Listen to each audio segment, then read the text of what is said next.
भारतेंदु की प्रतिभा का पूर्ण विकास नाटकों में देखा जा सकता है। ये नाटक हिंदी गद्य साहित्य को भारतेंदु की बहुत बड़ी देन है। हिंदी नाटकों का आरंभ भारतेंदु हरिश्चंद्र से ही स्वीकार करना चाहिए। डॉक्टर नगेंद्र। भारतेंदु हरिश्चंद्र के नाटकों को 3 वर्गों में रखकर देखा जा सकता है: मौलिक, अनूदित एवं अपूर्ण। डॉक्टर बच्चन सिंह ने विद्या सुंदर, रत्नावली, मुद्रा राक्षस, सत्य हरिश्चंद्र, कर्पूर मंजरी, दुर्लभ बंधु आदि नाटकों को भारतेंदु के अनूदित नाटक एवं चंद्रावली, प्रेम जोगनी, भारत दुर्दशा, भारत जननी, नील देवी एवं अंधेर नगरी आदि नाटकों को मौलिक माना है। मौलिक नाटक। भारतेंदु के मौलिक नाटकों में अतीत का गौरवगान भी है और युग अनुरूप नई नाटक परंपरा की शुरुआत भी। इनके मौलिक नाटक कुछ इस प्रकार है: वैदिक हिंसा, हिंसा न भवति 1873 में प्रकाशित हुआ था। ये एक प्रहसन है। वैदिक हिंसा, हिंसा न भवति में पशु बलि प्रथा का विरोध करते हुए भारतेंदु ने सामाजिक धार्मिक विसंगतियों पर व्यंग्य किया है। फिर अगला मौलिक नाटक है इनका सत्य हरिश्चंद्र 1875। सत्य हरिश्चंद्र जो नाटक है भारतेंदु हरिश्चंद्र का एक मौलिक नाटक है। यह नाटक क्षेमीश्वरकृत चंडकौशिक के आधार पर लिखा गया है। इसमें सूर्यवंशी राजा हरिश्चंद्र की कथा है। यह 4 अंकों का नाटक है। इसमें असत्य पर सत्य की जीत दिखाई गई है। यह नवयुवकों में चरित्र एवं आदर्श स्थापित करने के उद्देश्य से लिखा गया है। राजा हरिश्चंद्र के सपने में विश्वामित्र आते हैं और हरिश्चंद्र अपने संपूर्ण साम्राज्य को उन्हें सपने में ही दान कर देते हैं, लेकिन सुबह वह अपना साम्राज्य उन्हें सौंप देते हैं। अपनी पत्नी तारा एवं पुत्र रोहित के कष्टों से भी वे नहीं घबराते और वे वचन का पालन करते हैं। जबरदस्त। आगे है भारतेंदु का मौलिक नाटक श्री चंद्रावली, जो कि एक नाटिका है 1876 की में। श्री चंद्रावली इस जो हरिश्चंद्र के मौलिक नाटक है, इसमें वैष्णव भक्ति एवं प्रेम तत्व का चित्रण करते हुए प्रेम का आदर्श रूप वर्णित किया गया है भारतेंदु हरिश्चंद्र के द्वारा। नेक्स्ट है भारतेंदु हरिश्चंद्र का मौलिक नाटक विश्वस्य विश्व औषधम 1876, जो कि भाण है। देसी नरेशों की दुर्दशा पर आंसू बहाते हुए इसमें चेतावनी दी गई है कि यदि वे न संभले तो धीरे धीरे अंग्रेज सभी देसी रियासतों को अपने अधिकार में ले लेंगे। इसमें बड़ौदा के गायकवाड़ को गद्य के उतारे जाने और सयाजी राव को उनके स्थान पर बिठाए जाने की घटना चित्रित है। विश्वस्य विश्व औषधम 1876 बाण मौलिक नाटक। नेक्स्ट है भारत दुर्दशा। यह भी भारतेंदु हरिश्चंद्र जी का मौलिक नाटक है। भारत दुर्दशा बहुत ही जबरदस्त नाटक है। 1880 ये नाट्य रासक है। यह भारतेंदु का पहला राजनीतिक नाटक माना जाता है, जिसे कहते हैं भारत दुर्दशा। साथ में ये मौलिक नाटक भी है। इसमें राष्ट्रभक्ति का स्वर उद्घोषित हुआ है। इस नाटक में भारतेंदु जी की नव जागरण चेतना दृष्टि और उनका राष्ट्रीय बोध विस्तृत रूप से अभिव्यक्त हुआ है। भारत की दुर्दशा के समस्त पक्षों को कुछ काल्पनिक प्रतीकों के माध्यम से स्पष्ट किया गया है। अंग्रेजों को भारत दुर्दैव के रूप में चित्रित करते हुए भारतवासियों को दुर्भाग्य की कहानी को यथार्थ रूप में दिखाया गया है भारत दुर्दशा नाटक में, जो कि नाट्य रासक है, मौलिक नाटक है भारतेंदु हरिश्चंद्र जी का। भारत दुर्दशा की टेक है: अंग्रेज राज सुख साज सजे सब भारी, पै धन विदेश चली जात यह अति ख्वारी। धन के विदेश जाने से इसकी दुर्दशा का वर्णन हमें भारत दुर्दशा हरिश्चंद्र जी के मौलिक नाटक में मिलता है, जो कि 1880 का पीरियड में प्रकाशित है।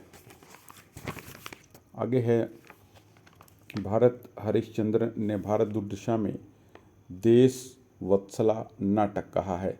भारतेंदु हरिश्चंद्र ने भारत दुर्दशा नाटक को देश वत्सला नाटक कहा है। इस नाटक में 6 अंक है, जिनका सारांश कुछ इस प्रकार है, यानी ये बहुत महत्वपूर्ण नाटक है। भारत दुर्दशा हो सकता है 5 नंबर का आंसर बन जाए इसमें। प्रथम अंक का स्थान विधि है। इसमें एक योगी गाता है, रहु सब मिलके आहू भारत भाई, आहा भारत दुर्दशा देखी न जाई। वस्तुतः इस अंक में भारत के प्राचीन गौरव और वर्तमान दुर्वस्था का चित्रण किया गया है।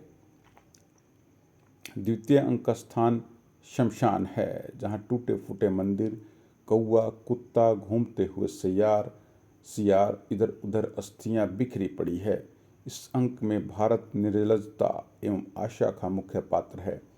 इस अंक में भारत द्वारा अपनी दीन दशा का वर्णन करते हुए बेहोश हो जाना एवं आशा द्वारा उन्हें बचाने का वर्णन है। तृतीय अंक का स्थान मैदान है। इस अंक में फौज डेरा डाले हुए दिखाई पड़ते हैं। भारत दुर्देव, फौजदार एवं सत्यानाश इसके मुख्य पात्र हैं। इस अंक में भारत के सर्वनाश के कारणों का चित्रण है। चतुर्थ अंक का स्थान कमरा है, जिसमें मेज कुर्सी लगी है। कुर्सी पर भारत दुर्देव बैठा है। इस अंक में रोग, आलस्य, मदिरा, अंधकार का चित्रण किया गया है। इस अंक में भारत दुर्देव के द्वारा भारत के नाश का प्रयास किया गया है। पंचम अंक का स्थान है किताब खाना। इसमें भारत दुर्देव के हमले से बचने के लिए पढ़े लिखे भारतीयों की बैठक का उल्लेख है। इसमें बंगाली, महाराष्ट्र, एडिटर, कवि, 2 देशी महाशय समेत 7 सभ्यों की एक छोटी सी कमेटी पात्र है। इस अंक में इस 7 पात्रों की कमेटी के द्वारा भारत के बचाव का चिंतन किया गया है। आगे है षष्ठ अंक का स्थान है गंभीर वन का मध्य भाग, जहां भारत एक वृक्ष के नीचे अचेत पड़ा है। इस अंक में भारत भाग्य का प्रवेश होता है। इस अंक में भारत भाग्य द्वारा बेहोश पड़े भारत को जगाने का प्रयास किया जाता है एवं अंततः भारत अपने सीने में कटार की आघात करता है एवं जवनिका का पतन होता है। आगे है भारतेंदु जी का मौलिक नाटक नील देवी 1881, जो कि ऐतिहासिक गीति रूपक श्रेणी का नाटक है।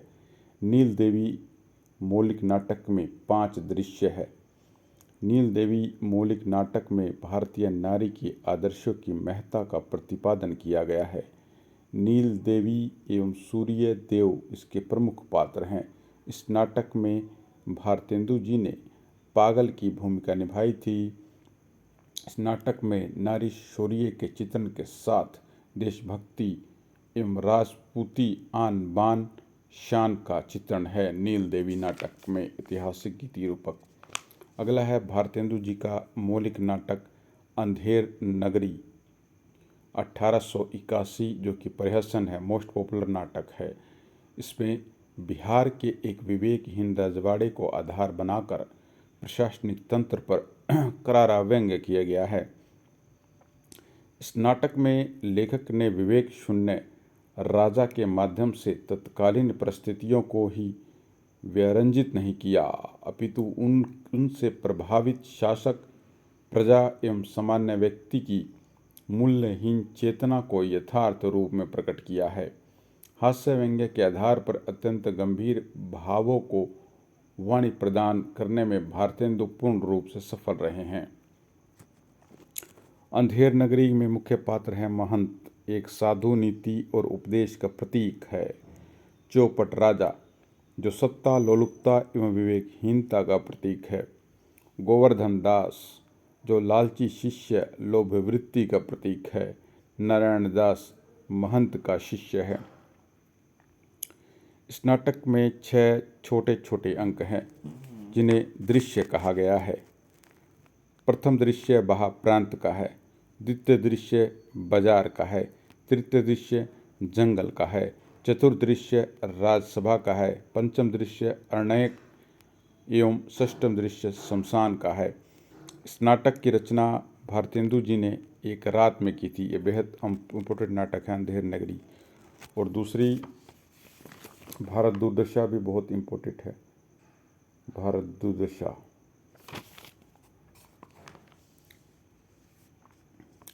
डॉक्टर बच्चन सिंह कहते हैं कि भारतेंदु का सबसे अधिक महत्वपूर्ण नाटक जो है वो अंधेर नगरी है। अपने कथ्य और प्रयोग दोनों दृष्टियों से अंधेर नगरी आज भी प्रासंगिक है। खास तौर पर आज के भारत पर तो बिल्कुल फिट बैठता है। यदि भारत दुर्दशा पहला राजनीतिक नाटक है तो अंधेर नगरी पहला आधुनिक नाटक। यह नाटक तत्कालीन शासन व्यवस्था पर अत्यंत तीखा व्यंग्य है जो नाटक की पूरी संरचना में घुल मिल गया। अंधेर नगरी के प्रमुख गीत है राम भजो राम भजो राम भजो भाई, राम के भजे से गणिका तर गई, राम के भजे से गिद्ध गति पाई, राम के भजन बिनु सभी नसाई। प्रथम दृश्य में महंत एवं उनके दोनों शिष्य साथ साथ गाते हैं। चना जोर गरम, चना हाकिम सब जो खाते, सब पर दूना टिकस लगाते। द्वितीय दृश्य में घासीराम, चूरन अमल वेद का भारी, जिसे खात कृष्ण मुरारी, मेरा पाचक है पचलौना, जिसको खात श्याम सलोना, चूरन खावे एडिटर जात, जिसके पेट पचे नहीं बात। अंधेर नगरी चौपट राजा, टके शेर भाजी टके शेर खाजा, अंधेर नगरी अनभूज राजा। आगे है भारतेंदु जी की अपूर्ण कृतियाँ। यह है अपूर्ण कृतियाँ उनकी प्रेम जोगनी, सती प्रताप, रत्नावली और प्रवास नाटक है, मृच्छकटियम है, नवमल्लिका है। प्रेम जोगनी मौलिक अपूर्ण रचना है, नाटिका है। काशी जैसे तीर्थ स्थानों पर होने वाले कुकर्मों का चित्रण प्रेम जोगनी में है। नाटक 4 अंकों की नाटिका है, प्रत्येक अंक का अलग अलग पात्र है, प्रत्येक अंक में नए पात्र हैं। लेकिन ये मौलिक है, मौलिक लेकिन अपूर्ण है। प्रेम जोगनी काशी जैसे तीर्थ स्थानों पर होने वाले कुकृत्यों का चित्रण है। सती प्रताप 1883 गीति रूपक है।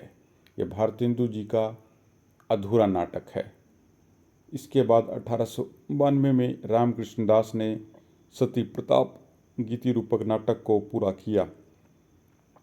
सती सावित्री के कथानक को लेकर भारतीय नारी की चेतना और आदर्श को प्रस्तुत किया गया है। भारतेंदु इसके केवल 4 अंक ही लिख पाए थे सती प्रताप के। आगे है रत्नावली 1868। ये संस्कृत में रत्नावली नाटिका हर्ष के द्वारा रचित नाटक का अनुवाद है। 4 अंकों में उदयमान वासवदत्ता एवं रत्नावली सागरिका की कहानी है, लेकिन अपूर्ण है। प्रवास नाटक है 1868, मृच्छकटियम है, नवमल्लिका है। ये भारतेंदु हरिश्चंद्र की अपूर्ण कृतियाँ हैं। प्रेम जोगनी, सती प्रताप, रत्नावली, प्रवास नाटक, मृच्छकटियम और नवमल्लिका। आगे है भारतेंदु जी के अनुदित नाटक। विद्या सुंदर, यह भारतेंदु का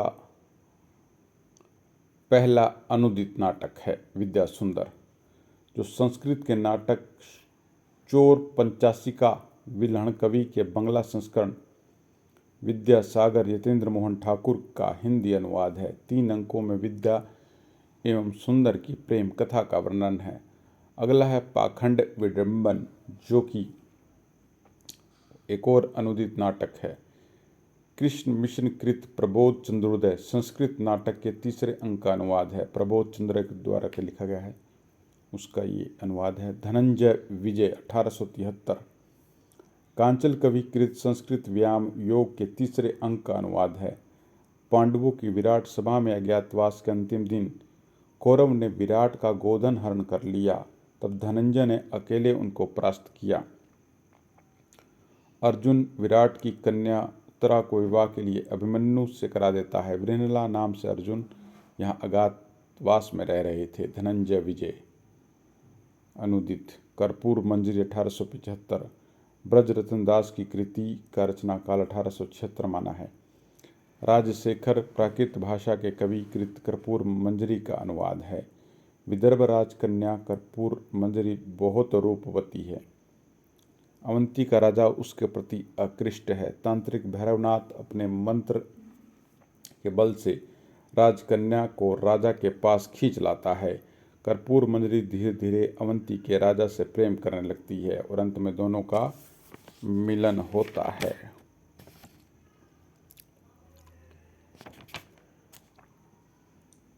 भारत जननी 1877 यह नाट्य गीत है जो संस्कृत से हिंदी में अनुदित है।